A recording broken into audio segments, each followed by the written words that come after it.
ആദ്യമായാണ് BJP ടിക്കറ്റിൽ താമര ചിഹ്നത്തിൽ തൃശ്ശൂരിൽ ഇറങ്ങിയിരിക്കുന്നത്. എന്താണ് നേരത്തെ കൈപ്പത്തി ചിഹ്നത്തിൽ മത്സരിച്ചപ്പോഴും ഇപ്പോൾ താമര ചിഹ്നത്തിൽ എനിക്ക് വോട്ട് ചെയ്യണം എന്ന് ആവശ്യപ്പെട്ടുകൊണ്ട് ജനങ്ങളെ സമീപിക്കുമ്പോഴുമുള്ള വ്യത്യാസം?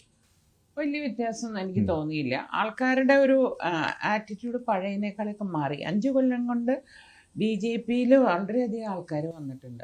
അപ്പം ഞാൻ ചിലവരെ കാണുമ്പോൾ ചോദിക്കുകയും ചെയ്തു, ഇവർ മാറിയോ? അതായത് പലരും മാറിയിട്ടുണ്ട് BJPയിലേക്ക്. കഴിഞ്ഞ പ്രാവശ്യമൊക്കെ പലരും മിണ്ടാണ്ടിരുന്നതിൻ്റെയൊക്കെ കാര്യം എനിക്കിപ്പോൾ മനസ്സിലായത് അവരുടെ മനസ്സ് അന്നേ മാറി തുടങ്ങിയിരുന്നു BJP. ഇപ്രാവശ്യം ചെന്നപ്പോൾ അതുകൊണ്ട് എനിക്ക് സ്ത്രീകൾ ഭയങ്കരമായിട്ട് BJPനെ സപ്പോർട്ട് ചെയ്യുന്നുണ്ട്, പ്രത്യേകിച്ച് മോദിജിയുടെ കാര്യത്തിൽ. അപ്പോൾ എന്നോടൊരു സ്ത്രീ തുറന്നു പറഞ്ഞു, ഇപ്പോഴാണ് പത്മേശി ശരിക്കുള്ള സ്ഥലത്തെത്തിയതെന്ന്. അപ്പോൾ ആ ഒരു രീതിയിൽ ഞാൻ കംഫർട്ടബിളാണ്. പിന്നെ ഈ പറഞ്ഞ മാതിരി അന്നൊക്കെ ഞാൻ നിൽക്കുമ്പോൾ ഒരു ഒറ്റയാൾ പോരാട്ടമായിരുന്നു. കാരണം പാർട്ടി നമ്മുടെ കൂടെ ഉണ്ടായിരുന്നില്ല. എനിക്കിതെല്ലാം കഴിഞ്ഞു വന്ന് രാത്രി ഇവരെ വഴക്ക് തീർക്കലും ഇതൊക്കെ ആകുമ്പോഴേക്കും ഒരു നേരം. അപ്പോൾ ആകെ ടെൻഷനും ഒരു ഡിപ്രഷനൊക്കെ വരികയായിരുന്നു. ഞാൻ എന്നിട്ട് പിന്നെ അവർ പോക്ക് കണ്ടപ്പോൾ എനിക്ക് മനസ്സിലായി എന്നെ കാലുവാരാനുള്ള ഒരു ഗ്രൂപ്പ് കൂടെ രൂപപ്പെട്ട് വരുന്നുണ്ട്.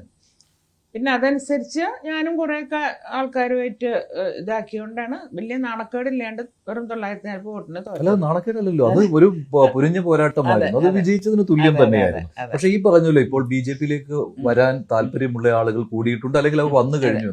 അതെങ്ങനെ മനസ്സിലാക്കാൻ കഴിയും? അത് നമ്മൾ ഓരോരുത്തർ സംസാരിക്കുമ്പോൾ പറയാം. അതായത് നമ്മൾ ചെല്ലുമ്പോൾ അവരുടെ മുഖമൊക്കെ ഭയങ്കരമായിട്ട് സന്തോഷം. പിന്നെ ഞാൻ എവിടെയെങ്കിലും ഭക്ഷണം കഴിക്കുന്നത് മുഴുവൻ BJPക്കാരുടെ വീട്ടിലൊന്നുമല്ല. പക്ഷെ അവിടെ ചെല്ലുമ്പോഴേ അറിയണത് അവരുടെ മനസ്സ് BJPയോടൊപ്പമാണെന്ന്. അപ്പം നമ്മുടെ പാർട്ടിക്കാരന് പറയും, ഇതല്ലാട്ടോ BJP അല്ലാട്ടോ എന്നതാണെന്നൊക്കെ പറയും. പക്ഷെ അവരോട് സംസാരിച്ച് നോക്കുമ്പോഴാണ് അവരുടെ ഉള്ളിലത്തെ ആ രാഷ്ട്രീയം പുറത്തു വരുന്നത്. എനിക്ക് പിന്നെ അത് പിടിച്ചെടുക്കാൻ നല്ലോണം അറിയാം ആൾക്കാരുടെ മനസ്സിൽ. അപ്പോൾ അങ്ങനെ പല സ്ഥലത്തും ഞാൻ എന്നിട്ട് ഇവിടെ വന്ന് ഞാൻ സംസാരിക്കുമ്പോൾ എന്നോടൊക്കെ പറയും, ഇതെന്താ ഇവിടെ ഭയങ്കര വ്യത്യാസം ഉണ്ടല്ലോ, 5 കൊല്ലത്തിന് മുമ്പുള്ള ഒരു രീതിയല്ല ഇവിടെ. ഭയങ്കര ഒരു പോസിറ്റീവ് ഇത് BJPക്ക് ഇവിടെ ഉണ്ട്.